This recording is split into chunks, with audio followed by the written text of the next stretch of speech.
যুদ্ধের আবহে হরমুজ প্রণালী কার্যত অবরুদ্ধ করে রেখে প্রতিপক্ষের উপর চাপ বাড়াচ্ছে ইরান। সূত্রের খবর, হরমুজ প্রণালী দিয়ে যাওয়া প্রত্যেকটি জাহাজ চলাচলের জন্য $2 মিলিয়ন অর্থ যাচ্ছে ইরানের পকেটে।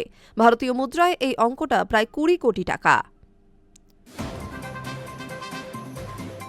মধ্যপ্রাচ্যে যুদ্ধের উত্তাপ যত বাড়ছে ততই বিশ্ব অর্থনীতির ওপরে ছায়া ফেলছে এক গুরুত্বপূর্ণ জলপথ, তা হল হরমুজ প্রণালী। ইরান কার্যত এই প্রণালীকে কৌশলগত অস্ত্র হিসেবে ব্যবহার করছে বলে আন্তর্জাতিক মহলের জল্পনা তৈরি হয়েছে। আর সেই জল্পনার কেন্দ্রবিন্দুতে উঠে এসেছে এক চাঞ্চল্যকর দাবি। আন্তর্জাতিক কিছু দেশের জাহাজকে পারাপারের অনুমতি দিয়ে মোট অঙ্কের অর্থ আদায় করেছে তেহরান।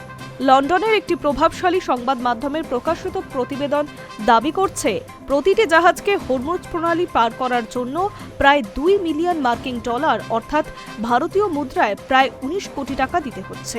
এই তথ্যের সূত্র হিসেব উল্লেখ করা হয়েছে ইরানের জাতীয় নিরাপত্তা কমিটিতে। তাদের দাবি, যুদ্ধ পরিস্থিতিতে বিপুল অর্থ ব্যয় হচ্ছে। এই গুরুত্বপূর্ণ নৌপথ ব্যবহারকারী জাহাজগুলির থেকে অর্থ নেওয়া যুক্তিসঙ্গত। এই প্রেক্ষাপটে আরও তাৎপর্যপূর্ণ বিষয় হল 28 ফেব্রুয়ারি থেকে শুরু হওয়া ইরান বনাম আমেরিকা ও ইসরায়েলের সংঘাত ক্রমশ জটিল আকার নিচ্ছে। নতুন সুপ্রিম লিডার মোস্তাফা খামেনেই স্পষ্ট জানিয়ে দিয়েছে, হরমুজ প্রণালী অবরুদ্ধ করে বিশ্বজুড়ে তেল ও গ্যাস সরবরাহে বড় ধাক্কা দিতে প্রস্তুত ইরান। এই প্রণালী দিয়ে বিশ্বের প্রায় 1/3 তেল পরিবাহিত হয়, ফলে এর ওপরে নিয়ন্ত্রিত মানেই গোটা বিশ্বের অর্থনীতিতে চাপ রাখা।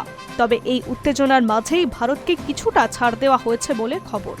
ইতিমধ্যে কয়েকটি ভারতীয় জাহাজ নিরাপদে হরমুজ প্রণালী পেরিয়ে দেশে ফিরছে।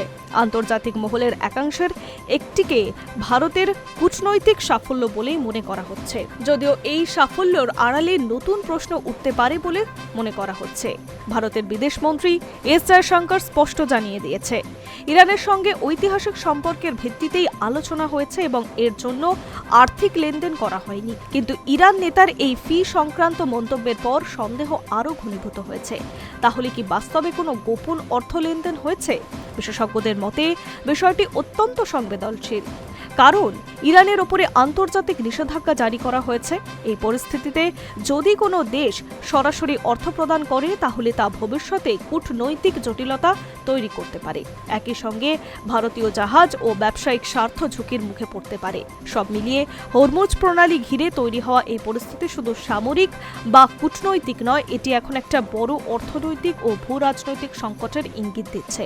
আগামী দিনে এই জলপথ ঘিরে উত্তেজনা কোন দিকে মোড় নেয়, সেই দিকে তাকিয়ে রয়েছে গোটা দেশ।